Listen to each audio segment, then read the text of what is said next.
आपको मार देंगे, ऐसा नहीं। मतलब कि भगवान क्या है कि वो मंदिर क्या है कि भगवान को पहचानने का।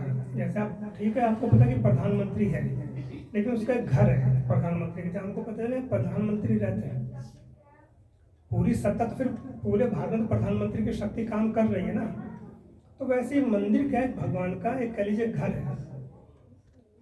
तो जब हम जाते हैं तो भगवान से क्या है कि लोग बड़े भयभीत रहते हैं। भगवान से प्रेम करिए, भगवान से कोई ना कोई संबंध जोड़िए। जैसे बताया गया सबसे पहले क्या, शांत रस। शांत रस क्या कि ठीक है भगवान है, थोड़ी जैसे हम लोग कहते हैं प्रभु जी हम बहुत भक्ति करते हैं, क्या अगर 2-4 अगरबत्ती सुबह चबल जला ली, ये बहुत भक्ति में आता ही नहीं है, तो औपचारिकता है। भक्ति क्या है, भज धातु से, भज से यानी भगवान से वो भजना। जैसे माता पिता का संबंध है बच्चों से, बच्चों का संबंध माता पिता से, वो संबंध तो प्रेम हो, आपस में आदान प्रदान होता है। तो भगवान से संबंध जोड़ना है। आप उनको अपने माता पिता बना सकते हैं, उनके माता पिता बन सकते हैं, उनके सखा बन सकते हैं, उनको अपना सखा बना सकते हैं। जैसे एक कथा आती है ब्रज में, जब भगवान कृष्ण थे तो भगवान कृष्ण क्या है, हमेशा क्या कहें से मतलब बेईमानी करते थे, है ना, लीला करते थे। तो एक बार एक दल बना बलराम जी का, जिसमें मधुमंगल, सुदामा, स्तोत्र, लवंग, अर्जुन ये सब थे, और एक दल कृष्ण का बना। तो भाई गाय चरा रहे अपनी, और जो गांव के जैसे बच्चे खेल करते तो क्या करेंगे, तो पत्थर से पत्थर मारते थे। आप देखें छोटे बच्चे भी खेलते, पत्थर से पत्थर मार रहे हैं। तो उनका चल भाई एक दल बनेगा, जो हारेगा वो अपने दूसरे दल को अपने पीछे कंधों पे, जैसे कई लोग पत्ती बोलते हैं, उसको चला करके पूरे वृंदावन तुम्हें घुमाना है।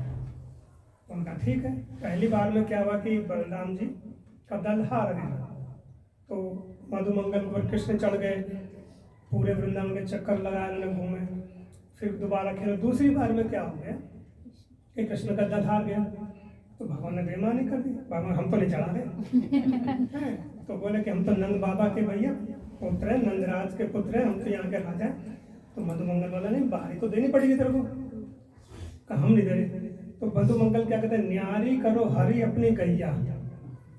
हे हरि, न्यारी न्यारी मतलब न्यारा बंटवारा करना, कि न्यारी करो हरि अपनी गैया, ना तू हमारो ना हम नंद बाबा के चाकर, ना तो हमारो ना तो गुसैया। मधुमंगल तेरे बाप के नौकर नहीं है, तुझे बारी देनी पड़ेगी। वो भगवान थोड़ी मानते कृष्ण की, कृष्ण भगवान बोल बारी देगा नहीं देगा, तो कृष्ण मना कर दिया। तो बोले ठीक है, सबके सबने अपनी अपनी गाय हटा ली, और कृष्ण की गायों से सब गाय अलग अलग कर ली, और सबके सब चले गए। भगवान रोने लगे, सच में रोने लगे भगवान, क्योंकि वृंदावन एक ऐसा दिव्य क्षेत्र है, वह भगवान अपने को आपको भगवान मानते ही नहीं है, ये ध्यान रखेगा। भगवान ने जो लीलाएं करी ना, वो भगवान ने ऐसे नहीं कि वो भगवान अपने आप को भूल गए। रूप गोस्वामी ने सच में लिखा है, रूप गोस्वामी और विश्वनाथ चक्र ठाकुर महाराज ने एक गोपाल चंपू एक पुस्तक लिखा है, और एक विश्वनाथ चक्र ठाकुर ने लिखा है, उसमें उन्होंने माधुर्य कादम्बरी एक पुस्तक है, बहुत ही अद्भुत। उसमें वो बोलते हैं कि भगवान ये सच में भूल गए कि मैं भगवान, वो सोचते मैं वास्तव में नंद महाराज का पुत्र हूँ, ये सोचते थे।